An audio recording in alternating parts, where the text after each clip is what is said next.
Simplify. ഈ ഒരു question എങ്ങനെ സിംപ്ലിഫൈ ചെയ്യാം എന്ന് നോക്കാം. ഓക്കെ, സോ ഹിയർ ഇവിടെ വലിയ നമ്പർ 15 ആണ്. നമ്മൾ ഡിനോമിനേറ്റർ സെയിം ആക്കുക എന്നുള്ളതാണ് ആദ്യത്തെ സ്റ്റെപ്പ്. അപ്പോൾ ഈ 5ൻ്റെ ടേബിൾ 15 വരുമോ? യെസ് വരും. 10ൻ്റെ ടേബിളിൽ 15 ഇല്ല. 15 അല്ല നമ്മുടെ ഡിനോമിനേറ്റർ, അല്ലെങ്കിൽ LCM എന്ന് പറയുന്നത് 15 അല്ല. നമുക്ക് പിന്നെ എന്ത് ചെയ്യാൻ പറ്റും?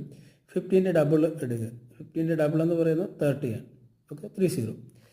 5ൻ്റെ ടേബിളിൽ 30 വരുമോ? യെസ്.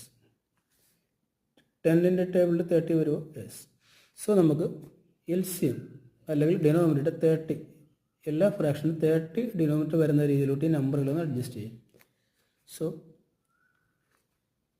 2/5.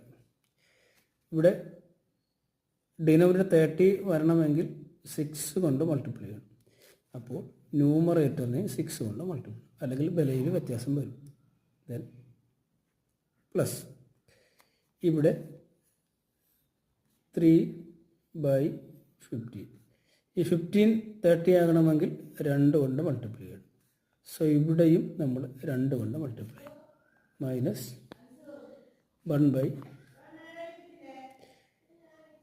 ഇവിടെ 30 വരണമെങ്കിൽ 10 × 3. അപ്പോൾ ഇവിടെയും 1 × 3. Okay, then 2 × 6 12, 5 × 6 30.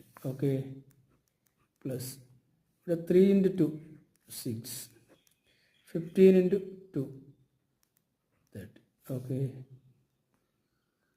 മൈനസ് 1 × 3 3, 10 × 3 30.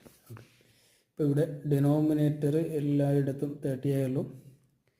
സോ 30 എഴുതി, ഇവിടെ 12, then plus, then 6 minus 3. Okay, 12 plus 6 18, 18 minus 3 15. So 15/30. ഇവയെ ഒന്ന് സിംപ്ലിഫൈ ചെയ്ത് അല്പം കൂടി ചെറുതാക്കിയാൽ നമുക്ക് 1/2 എന്ന ആൻസർ കിട്ടും. ഓക്കെ.